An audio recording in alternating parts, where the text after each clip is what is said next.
Good morning, YouTube. It's Venom G54. I actually got a nap in, so this morning, a little bit late to my coffee.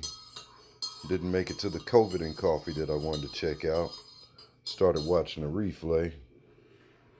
Had a request to show how I worked out the innards of my Hobao Hyper VT. Nothing specialty. Looks more like Frankenstein. But here goes. You'll see all this junk in here. Several projects in the making. Some of them running and complete. Some of them still waiting to be customized. Doing a few things with them. And then, hey, what do we have here? Well, there's a lot of junk. And then there's a Hobao Hyper VT. Running a 4S setup on it. So what I wound up doing was linking the battery box that I drilled holes and connected it to the rear tower. This is my audio speakers and bar. Get those out of the way. As you see, this was the nitro version. I swapped and reversed it out to put the, let's see if I can get some good lighting here. Put my ESC back here. I have my motor over here. And I have some aftermarket fans installed on it to keep it cool. This is the controller for my audio sounds. Instead of a plastic bag, I literally cut out some plastic to keep water from getting on the receiver and use Velcro to cover that up. I use tape to align my receiver antenna since there's two on that specific RCG, whatever it is, 6 something with the gyro. And even though that receiver's in there, it's not stuck in place. It's just pretty much there, which works well. I have another battery at the nose. That's of course for my LED lighting. I use the balance lead on it, which plugs right into the balance lead of the lights that I'm running on 3S. That's those babes there.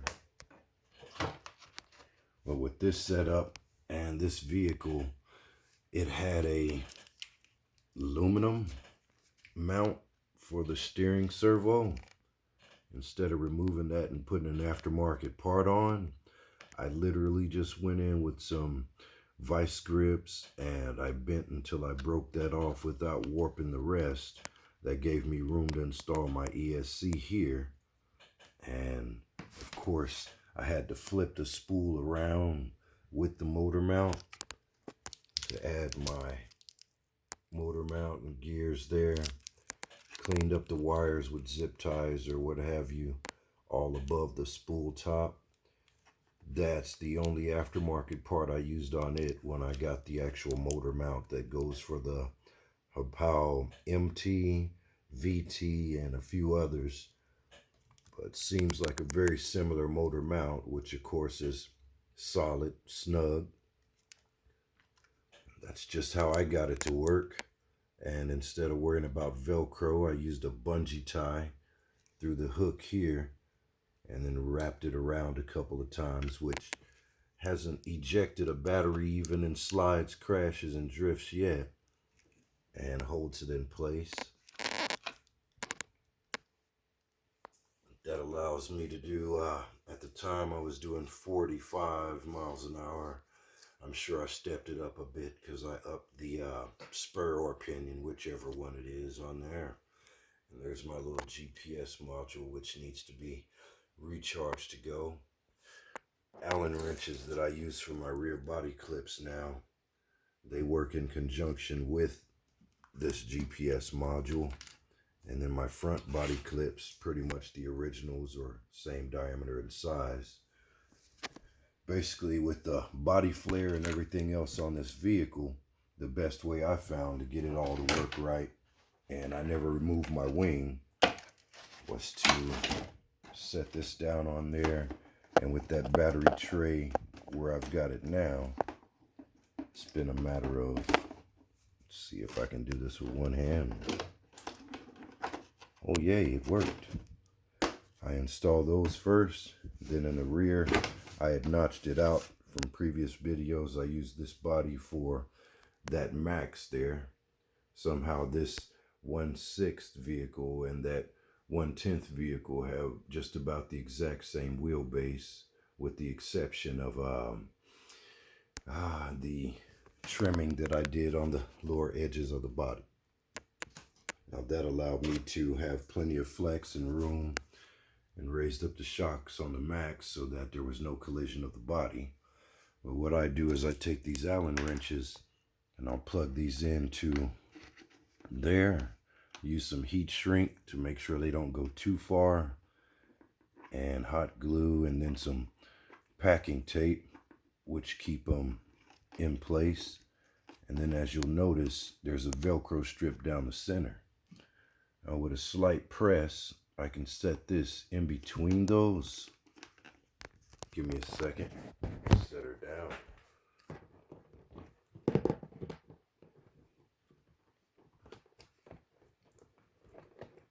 I basically slide the Allen wrenches to the rear for their points, and I press the GPS module down in between, securing it to the Velcro like so. And then the Allen wrench L's point to the rear. They snug against there, keeps the body intact and aligned. And then of course I install my body clips here.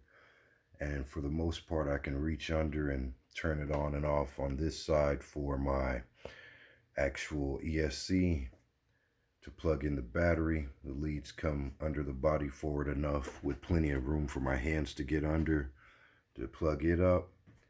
And even the lights in the front, yeah, I may have to pop the front up a little bit after I've installed the rear clips to plug in the lights for night running.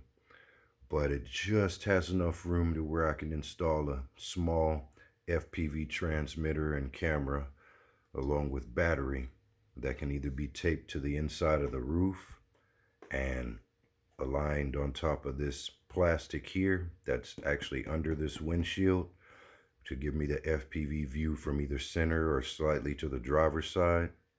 Works out pretty well. The other one that I threw together today, or yesterday actually, I got that FlySight Mamba X.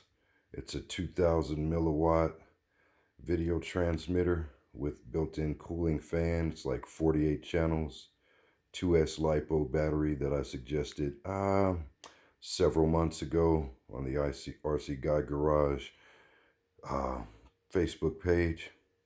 And then there's the Run Cam, which works very well with goggles like many other cameras. This is a drone setup actually, but works with anything. And with that transmitter range, there's no static or interference. And then this here is carbon fiber or glass fiber stabilizing plate for the center of a drone with your anti-distortion and rocking mounts.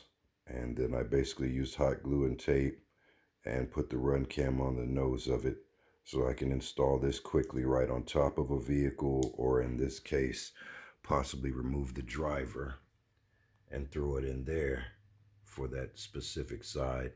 And then I have Velcro for the other optional camera. That battery is still a light battery for that one. Same headlights on this one that I have on the Hobao. Very bright, work really well, and look cool coming down over that hood and forward. But I thought I'd do a quick short this morning to show how I worked that out. And of course, like I said, I lift this up off the Velcro, set it down, pull out my Allen wrenches. That's what I use to replace my rear body clips.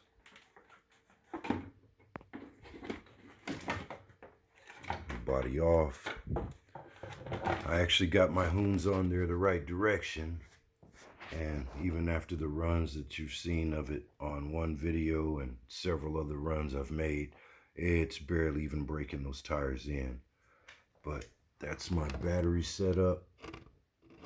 which is basically mounted and suspended over the body brace below the rear body mount towers, and forward connected over the spool, not to interfere with the gearing, but just enough to secure it to where it goes nowhere. Those zip ties are in just right, and of course the bungee allows me to remove the battery pack, to change it out to another 4S, possibly even double stack a couple of packs on there to go 6S, as I did use a 6S capable ESC. That ESC came out of a Red Cat something, but it worked well in here. And since I stepped the max up to a 6S escalator, now my TRX4 Sport is actually 4S. And of course I used some aftermarket off-road tires on it with the 1/8 17mm hexes. Anyway, it's been Venom G54 showing some of the innards of a project that I've been working on. Time for my coffee. The thirst is real.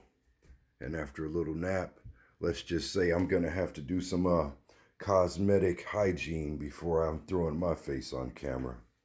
Don't want to scare anybody out there in the world. But then again, you know, I'm not gonna be too scary regardless. It's just a matter of, yeah, I'm getting past that woozy phase and haven't sipped my coffee yet, so we got a little ways to go. But for those all interested, let's see here. I can let you know that, oh yeah, it's time for me to go. Y'all have a great day. Thanks for stopping through to check it out. Hopefully that was helpful. And I'm out of here.